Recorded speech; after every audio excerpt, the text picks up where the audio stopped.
The number of refugees and asylum seekers in the world is increasing at a global scale. At the same time, we see that more restrictive policies are being adopted, especially by the wealthier nations in the world. This means that most of the great majority of the world's refugee populations are hosted by the developing countries in the global south, raising questions about disproportionate distribution of refugees. In this context, public debates proliferate about policy reform and at a global and national scale, while at the same time there is need for more substantial and evidence-based discussions on which factors should and are determining refugee policies.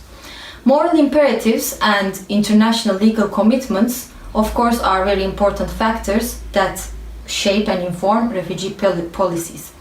But at the same time, there are social and political considerations that the states and the receiving societies would need to take into account when admitting and hosting refugees.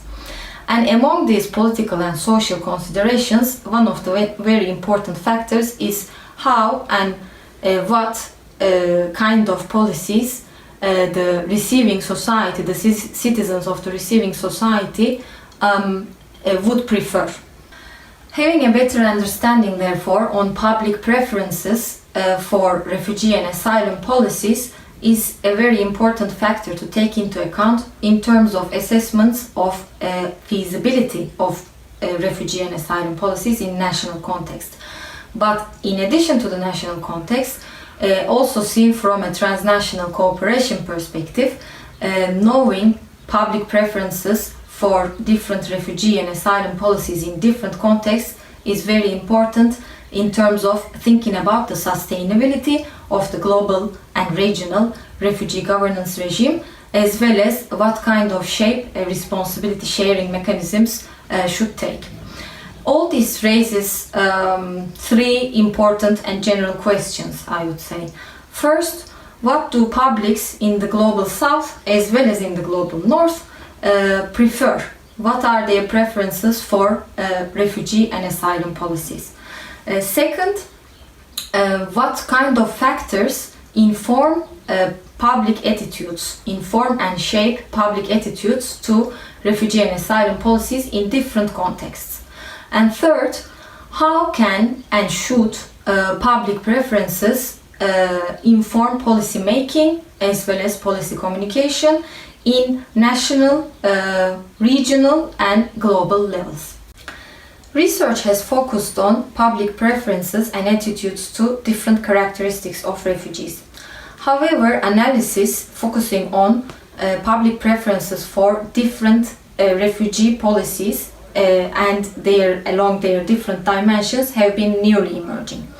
Our colleagues at MEDAM, the Mercator Dialogue on Asylum and Migration, have conducted such analysis recently, looking into the public preferences of citizens across 8 EU member states and looking into what kind of refugee and asylum policies they prefer. One of their key findings is that citizens in all these 8 European countries prefer policies with certain limits and conditions. But they are not categorically against or unconditionally in favor of providing protection.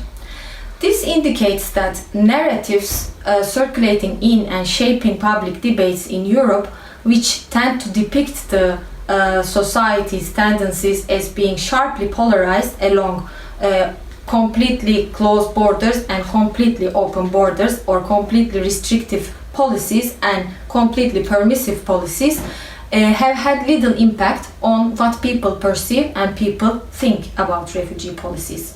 It also shows that this kind of simplistic depictions or portrayals of open versus closed borders as the only policy options available to citizens does not reflect reality. This has been the case also in countries like Italy, for example, as the MEDAM research results show, which has been exposed to large-scale migration, mixed migration movements on the one hand, and on the other hand, this kind of sharply polarizing media and political narratives have been in circulation and have seemed to gain ground. So this raises, I think, one question that like which kind of political and media narratives impact on and inform people's perceptions of and preferences for refugee policies. Related to this, but at another level, another interesting research result of the MEDAM analysis is about the level of trust people have in EU institutions and the correlation this has with their preferences for certain type of policies, more or less restrictive policies in this case. And I think, to me, even more interestingly, what the MEDAM research shows is that the degree of trust people have in EU institutions in fact condition their preferences for refugee policies to a greater extent that their level of trust in national governments do. And this is interesting also because if we think about the EU case, most of the aspects of refugee and asylum policies are in fact under national competence. So, for example, can we read this public perception and preference in a way that tells us that the framing, especially in the aftermath of 2015, of refugee policies in Europe as primarily a EU level policy issue and a European policy matter have had an impact on citizens' preferences and perceptions of these policies. In general, I think these two examples also raise important questions about what are the determinants of public perceptions of and preferences for refugee and asylum policies.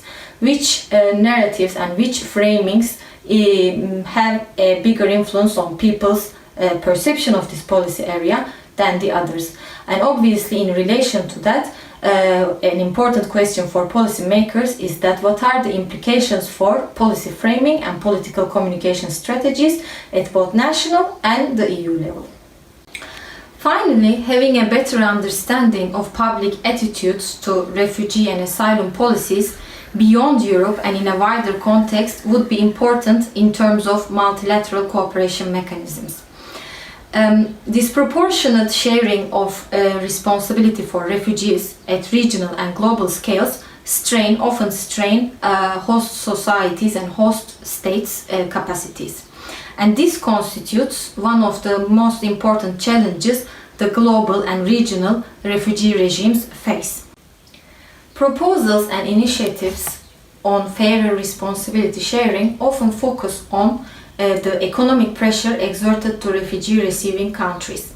However, admitting and hosting, especially a large number of refugees, has significant social and political implications for host societies, host society-refugee relations, as well as state-society relations in the broader sense. Therefore, further knowledge on public preferences on refugee policies in major refugee hosting countries in the global south could help us better understand what is politically feasible and what is not in this context, also in the longer run. This, in turn, could shed light on the pressure points in multilateral cooperation and guide policymakers in readjusting cooperation mechanisms and responsibility sharing frameworks so as to produce sustainable global solutions.